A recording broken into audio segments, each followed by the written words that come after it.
Yay! Yay! Well, I can see you. And now the chat can see you. Yay! Hello, Jen. Hello, Trin. Hi, Jen! Ah! How are you guys doing? How are you guys doing? Good. Good? Very good. I am How glad. are you? We're all very, very tired. Oh. I bet.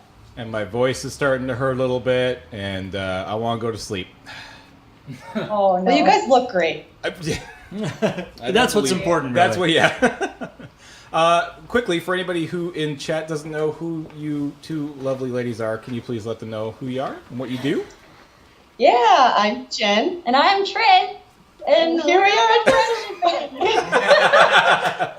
So Jen is the community lead at Cards Against Humanity, and I am the director of events at Cards Against Humanity. And we also work at Black Box, and we also have a podcast about friendship and self-care called FriendShipping at friendshippingpodcast.com. And also we're friends of James, who's really great. Yeah. I was telling the chat earlier that I have 3 podcasts that I listen to every week without fail, and yours is one of them. So if that's not high praise, I don't know what is right there. So you should go 100% listen to it. And we posed a lot of, we asked chat for a whole bunch of questions, and we have a lot of friendshipping questions. Oh, great. So I hope you guys are ready for this. We're always ready for friendship questions. All right. Brum, brum. I got a big one to start you off. This is from Sarah. It says, I have a somewhat serious friendship question, but hopefully it'll be okay. Do you have any suggestion on separating my depression from trying to be happy for my friends? Whenever I see my friends on social media talking about their fun times with other friends or posting pictures of them together, I struggle just to be happy they're happy, and usually instead feel sad that I'm so emotionally and physically, to a point, distant from them. This is a great question. This is really good. Do you want to start it off? Yeah. The first thing I would say is what you're feeling is so common and so normal. I mean, it sucks to feel that way. Don't get me wrong. That's a terrible feeling. But also, jealousy is part of life. And I'm sure it's even worse as you're depressed. I have been there. Yeah. I mean, the fact of the matter is that without even realizing it, people give out the edited versions of their lives on social media. So regardless of your own emotional state, what you are picking up on is like the highlight reel of other people's lives. Like nobody is that jazzed all the freaking time. Like they went out with their friends and had a good time, like karaoke or whatever, but then they went back home and covered themselves with cats and had some tea all night. Like that is absolutely what happened. Yeah. Yeah, like one time Trin and I we actually get a question. We've gotten many questions that are along this vein. And one time we got a question that was like, why can't I have a friendship like Jenn and Trin? Which is, first of all, very sweet. Thank you.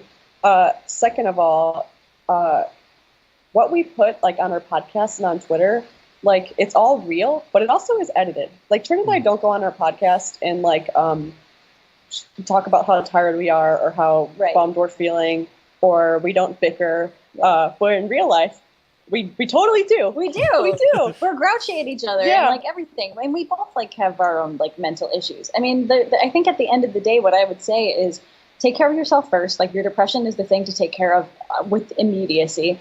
And then if you need to take a break from social media, do it. Because again, you're getting only the highlight reel of other people's lives. And that is a very difficult thing to process when you're looking at your own life through another warped mirror, the mirror of depression. Yeah, I would say this is the time to seek out things that make you feel good. And Twitter might not be one of them. Same for me right now, honestly. Yeah, Tumblr might be one of them, because Tumblr is where all the cute pictures at. Cute pics on Tumblr. Awesome. You guys just wrapped up a Kickstarter a couple weeks ago. An incredibly successful Kickstarter. And people were wondering, why postcards? Oh, I love this question. We have a million answers for that. Do you want me to start this one?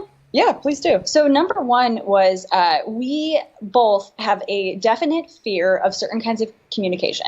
So much like the Pavlovian dog, we have learned to fear voicemails and emails because we get them for work all the time. And it's usually like phone calls or like somebody's in the hospital. Like we don't want that anymore. But we want to make the process of reaching out to your friends a lot simpler and a lot more low stress. Yeah, I even find getting mail to be stressful because usually it's like a bill, or the act of opening it up always means I have to do something about this. And I'm a busy person, so I'm trying to reduce that kind of thing in my life. But I also want a way to talk to my friends and make sure they know I'm thinking of them, and I'm sure they feel the same way. And what I love about a postcard is it's glanceable. You don't even have to open it. Like, you know right away that it's something good and happy, and you don't have to do anything about it. Yeah, and we've made the postcards in such a way that they're all themed with certain common things that we've been asked on our podcast. So how can I reach out to a friend that I haven't seen in a long time? So there's like a few postcards about that. You just write a really quick personal note on the back, sign it, and your friend has a delightful surprise awaiting them in their mailbox. Awesome. Well, or P.O. box, and whatever. Congratulations, by the way, on the Kickstarter. Thank you. I'm so happy. Thank you. I'm excited to get my postcards. Well, James, I would like to do a shout out to you because, like, the night I was editing that freaking video, you were just like on text with me being like, you can do it. You're going to make it, Trin. And like, honestly, I think you're like the third person in the project now because you really kind of kept me going the whole time. So awesome. Thank you. Thank you. I really appreciate that. Quite a few people are kind of scared right now.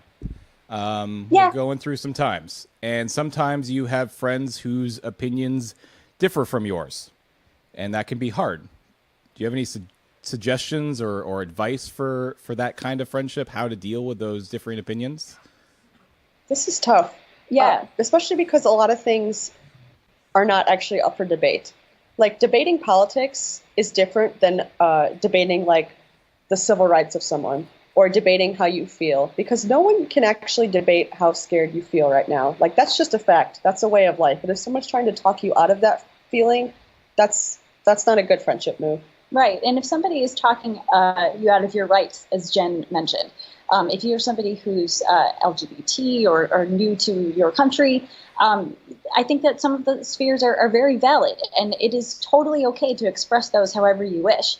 But the original question is about how to deal with people who deal with you politically. So let's just take it at face value, who have differing opinions than you. You don't have to talk about the thing that you differ opinion-wise. Like, you don't have to do it. Like, you can change the subject, and you can assert that you feel uncomfortable talking about one thing or another, whether it's that you guys are not good at arguing with one another, or whether it's just emotionally exhausting for you yourself to deal with that.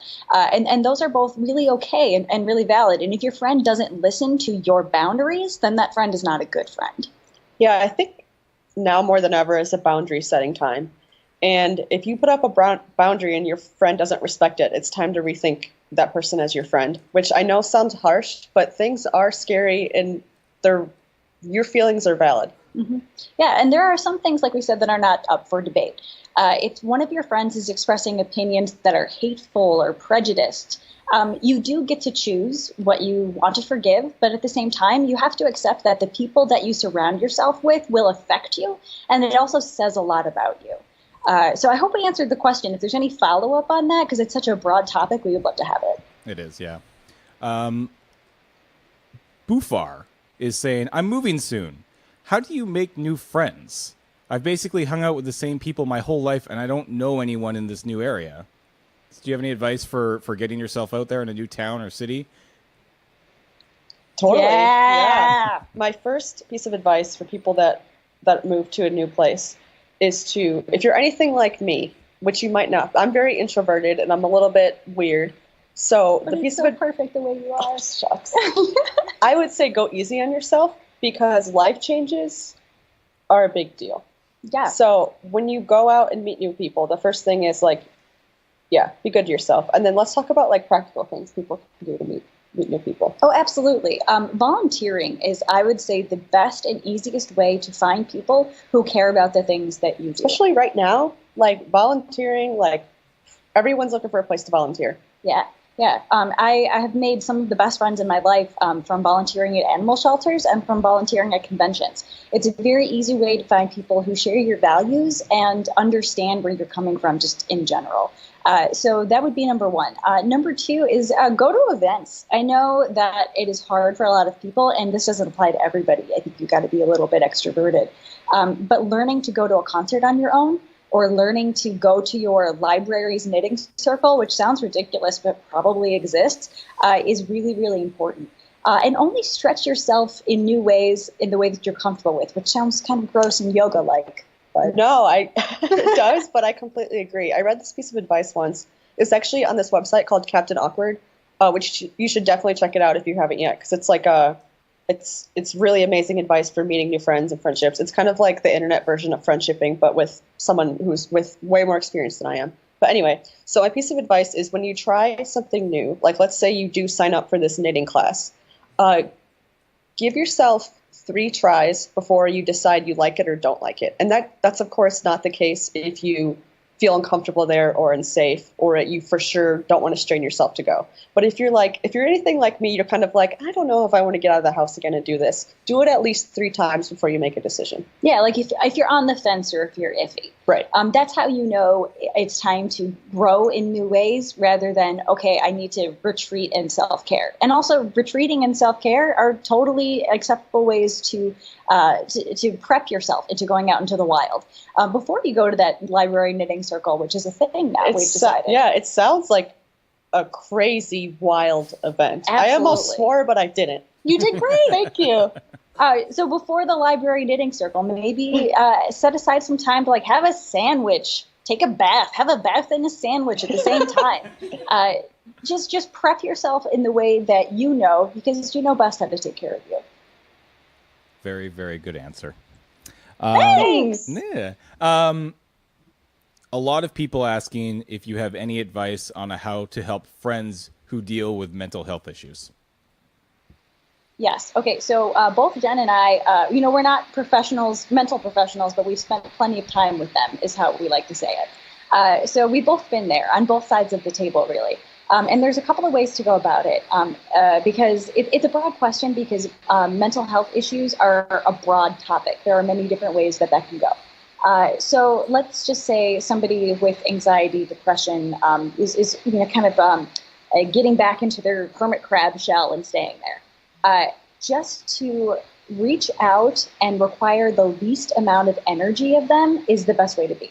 So if I were to text my friend who is kind of hermiting for a little while, taking care of oneself, and say, hey, you've been away for a little while. I just want you to know that we're still friends. I'm a cactus friend right now. You don't have to water me. But if you need any of these things, here's what I can do. A, I can bring you over some dinner. B, we can go out to a movie and I can distract you from whatever's bothering you. Or C, I can just be on the back of your shelf and you can reach out to me whenever you need. And all they have to do is respond with ABC, and then they're done. And that requires very little of their mental energy, which is depleting rapidly. So yeah, that's what I would suggest. Jen, you got anything to add? Yeah, I think that's great. There's this really cheesy quote I saw on Tumblr it's you teach people how to love you, and it is cheesy, but it's also very true. So I think you want to try to be the friend that your friend needs. And it might be taking a back seat and letting them be alone for a while, or it might be, like Trin said, a distraction. Maybe you offer to meet them for coffee so they can vent. Give them options, and if they don't respond or if they don't pick, it's okay. Now's the time to be more understanding and more patient than you've ever been. You're going to have to stretch your boundaries a little bit over what is acceptable in a friendship. Because when I was depressed, when I am depressed, I still get bouts of it. I'm not a particularly good friend. I'm not particularly good at communicating.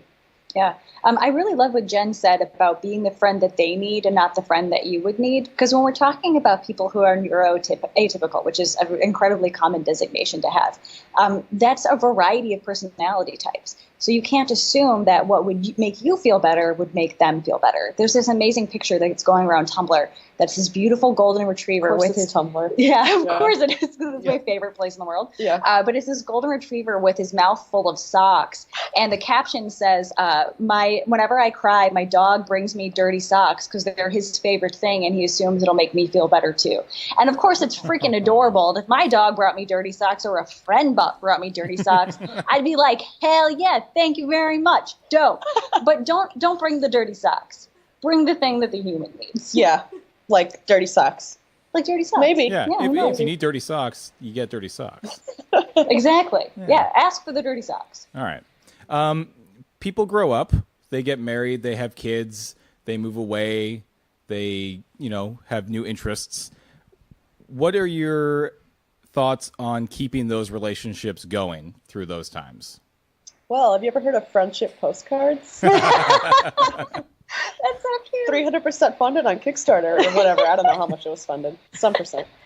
Well, so we got to take that piece by piece because each of these life changes are really different and affect people in different ways. So one of my favorite topics is talking about friends who have kids because I'm 31. I'm an old lady, so there's plenty of friends that I have. You are absolutely not an old lady. Stop that. I'm an old lady in my soul and my heart, and I am totally okay with that. So when your friend has a kid, what you have to understand is that you now are the person with more time, just in general. So, like, there's a lot of things that can be draining on somebody's time. I mean, it can be your mental health, it can be your job, it can be anything. But there is nothing so immediate than taking care of a human larva. They don't know how to do anything. They don't know how to drink water. They don't know what food is, and they don't know, like, how to use their hands. So just being really understanding and knowing that you have to be the person who reaches out. And then you will have to say, this is what is acceptable. So if you're like, hey, friend, if you've got some time for me and you and just me and you to get some coffee, let me know. I know that you don't have a ton of personal time, but if you want to share that with me, that'd be great. Or you can say, hey, buddy, your kid is awesome. If you want to all like hang out, let's do it. And I personally have a really good friend with a really dope kid, and the three of us hang out all the time, and that works for me.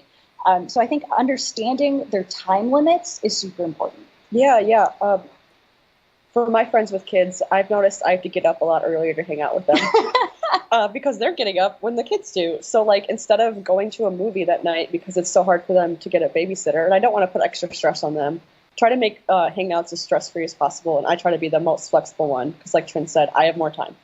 I would instead get up early and meet them at the park because they will be there, that kind of thing. So what a normal hangout looks like has to change a little bit for your friends that are going through or have different schedules. It could be kids, maybe preparing, maybe getting a wedding together or whatever it is. Jen, you just had a really close friend move away. Can you talk a little bit about how you guys have been keeping in touch? I'm so sorry for bringing that up because you guys have such a beautiful, long-standing friendship. It's true. I see you on Instagram, and it's precious. Thank you. Yeah, my oldest friend Nadia, we've had this like amazing long-distance friendship. Like we were apart for literally 10 years, and then she moved back to Chicago. And recently she got into med school, and I'm so proud of her. So she moved to the West Coast to be in med school, and we, over the course of our friendship, have remained completely close, completely tight. And that doesn't mean that we like talk every day. It doesn't mean that we are always like on the phone. In fact, I don't think we've ever talked on the phone. It's more like we are extremely forgiving of one another's schedules. Like if she doesn't text me back, I don't hold it against her, and vice versa, because she's literally in med school. Like, she's practicing saving lives. Like the other day, she texted me, "We'll have to go open up a dead body," and I was like, "You have fun with that." So find the stress-free way to get in touch, and it might be a phone call. It might be like a Skype call on Sunday nights where you like, I don't know, hang out. I was going to say drink, but I know we have young viewers. Drink hot cocoa and hang out. Like, or for us, the most stress-free way is Tumblr and Instagram. Like, I love when she posts on Instagram because I know what she's doing. Oh, I know what she's up to. But I love what you said about, like, we don't hold it against each other if we don't text. Right. So when you do keep in contact, it feels like the little things mean even more because the little things are the bulk of your relationship. Yes, that's such a good way of putting it. Yeah, it's a bunch of, like, tiny interactions that mean so much. Like, the fact that she has time to email me back when she's in med school blows my mind. Awesome. Yeah. I have a couple people here who are talking about how they're meeting people online now, right? You meet people through World of Warcraft or dating sites or forums or wherever. Do you have any advice for meeting somebody for the first time in real life that you only know from the internet? This is extremely our stuff. It is extremely our stuff. So I would say, first of all, beyond the basics of staying safe, so let's make sure we cover that first, which is meet in public. Make sure somebody that you know in real life knows where you are. Or comes with you. Meet in a group is super good. And if you are a young one, maybe bring your parents or somebody who's older than you that is close to you. Your Girl Scout leader? I don't even know who that would be. Yeah. So make sure that you are safe, first of all. Cool. Second of all is that, do you remember how we said in the beginning that everybody projects the edited version of themselves online? suddenly you are now going to be confronted with a real human being that like smells and like maybe doesn't wear the kind of shoes that you like and like has quirks and it's like they're no longer their avatar. They are a real living, breathing human who is strange and maybe has a different haircut now. And let's just say it's going to be weird. Like it will be strange. That's just part of the experience, acknowledging how weird it's going to be. Yeah, and there are definitely times where internet friends meet up for the first time and it's just like long lost sisters coming together. And like, but just don't expect that to be the way it is. Because the reality of somebody might be a little different. And we're not saying that people lie online or something like that, even though, of course, some people do. But what you're saying is that there's a new component of your friendship that hasn't yet been explored until you meet in real life. Mm-hmm. So prepare to be forgiving of awkwardness and quirks. And you don't have to forgive if they're like mean in real life or if they are cruel to you in real life. Don't give them too much leeway. And just remember what your standards are for human behavior and remember that everybody screws up. My biggest piece of advice is don't hug unless you've agreed that it's okay. Or I guess don't assume that the other person wants to hug you. Yeah, touching is... Yeah, you don't know what their physical boundaries are yet because you've never been with them in a physical room. So they might, give them some space. Okay, yeah. Great. Let's do a couple more. I have a friend that I've known since I was 5 years old. I'm currently 34, and I love him very much, but over the past 10 years, we've drifted apart. We've tried to include each other in our lives, but scheduling and entropy has kept us from seeing each other for over a year now. How do I reach out to him to keep him in my life? I'm afraid that our relationship just might be over, and I don't know what to do. So sometimes we talk about the soft no, which means that sometimes people say things like, I don't have time this week, and they don't follow it up with a time that you could meet because they are too afraid to say, no, I don't want to see you. We're not saying that this is what is happening here, but you do need to be aware of what a soft no is. So first of all, regardless of whether this person is too busy to see you or whether it is the soft no, your reaction has to remain the same, which is you deal with a busy person the same way you deal with somebody who may not want to see you, which is leave the ball in their court. Give one last good push for a hangout with a very concrete plan. Like, hey, on the 21st, I've got time for a Skype call at noon. Let's meet up and do that. And if they say no with no alternative plans, then they're not putting enough heart into the relationship. They don't care as much as you do, and they may not be worth your time. Yeah, your energy might be better served elsewhere. Yeah. Let's say, though, that they are trying a little bit, and you're just not clicking. And I mentioned to my long-distance friend that there were years where the same thing was happening. Like, we just could not get it together because our lives were in just separate places. And we still cared about each other just as much, but our social lives were literally on opposite ends of the country, and it was just not happening. We were too preoccupied. And in those years, our relationship looked a little bit like very internet friendly, where we would say, I remember one note I saw was, I know I haven't seen you or talked to you very much in the last year, but I want you to know I'm thinking of you, wishing you the best. Congratulations on this new recent thing. Your relationship for a couple of years even might just be that. That doesn't mean it's ending or that it's bad or that it's negative. It might be a little bit difficult to deal with the emotions that come with that, but a friendship that is distant is still a friendship. I totally agree. And also a friendship that is temporary is still meaningful. Things don't have to last forever to have had a lasting impact on who you are and your life. Sometimes it's okay to let things end. I mean, I remember when, who was it that got divorced and everybody was super sad about it?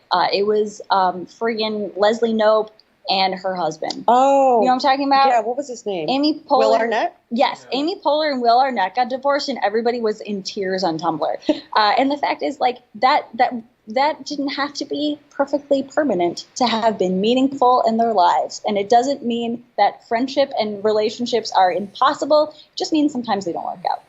All right. Let's close this off with two fun questions. First up, I love those. People want to hear about your pets. Sorry.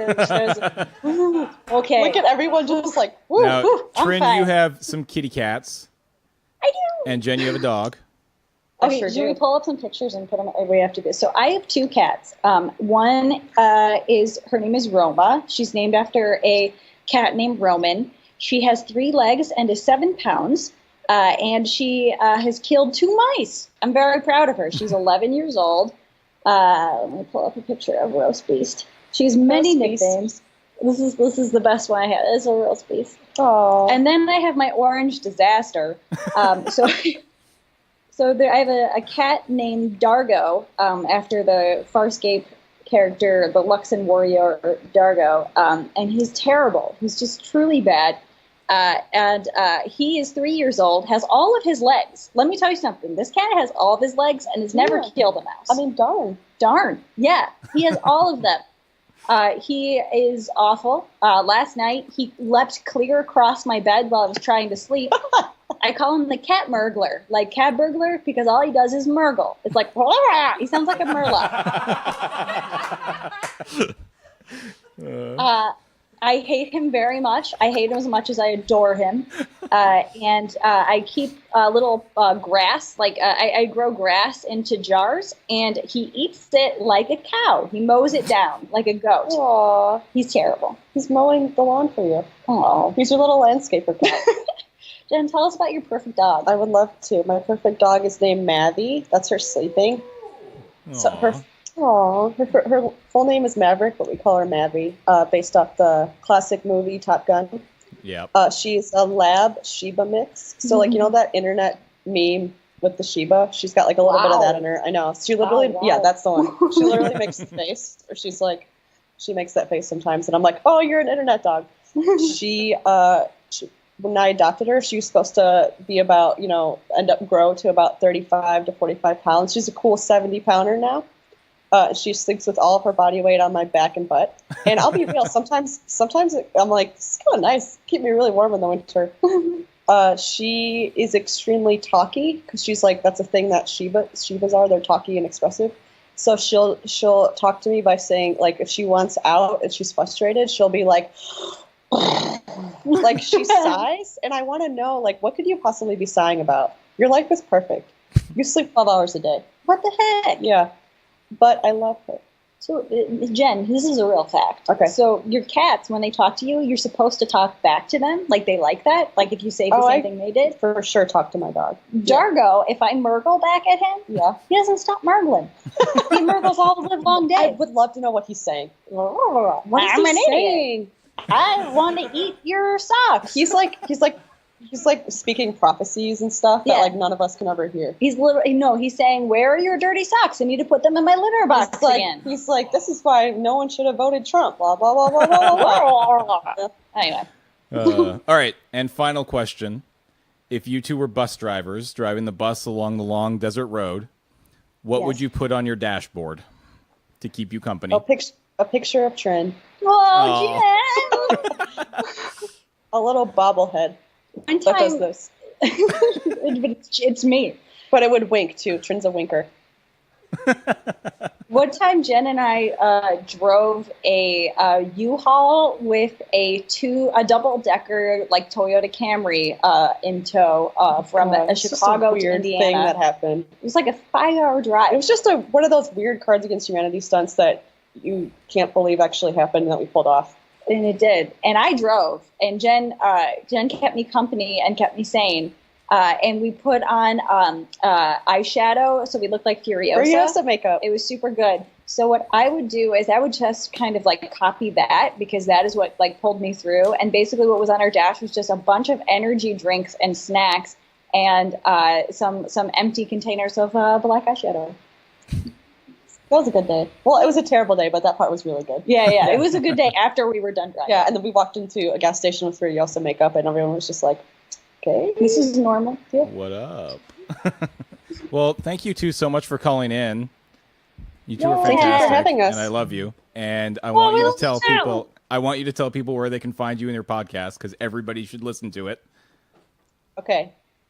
Anywhere you listen to podcasts, you can find FriendShipping. Yep. But if you don't know where to begin, friendshippingpodcast.com is the place to start. You can also follow us, the two of us, on Twitter at DoFriendship, or Oh, I'm Trin and Tonic, like gin and tonic, but with me. Trin, Trin. Yeah. Jenn Dangerous, Jenn, 2 N's. The second N stands for Nonchalant. Nailed it. well done. Jenn Thank you. Dangerous. Yeah, that's where we're at, friendshippingpodcast.com. And we talk about our work and how much we love each other and how much we love you guys. So, I mean, you should probably tune in. Awesome. Yeah, do it at us. Do that. All right. Well, thank you guys so much. Thank you very much. This was awesome. Yeah, thanks for having us. Good This luck was and great. congratulations on how amazing this is going. Like, Thank you. oh my goodness, this Yep. is just unreal. We're getting there. We're 10 almost years done. of Dessert Bus. 10 years. Yeah, try to keep. That sounds so much better. I want Desert Bus. Sweets and chocolates. We'll do that next year. That sounds great. Next year is Dessert Bus for Hope. We got this. All right. Bye, guys. See you again. Yay, Jenn and Trin.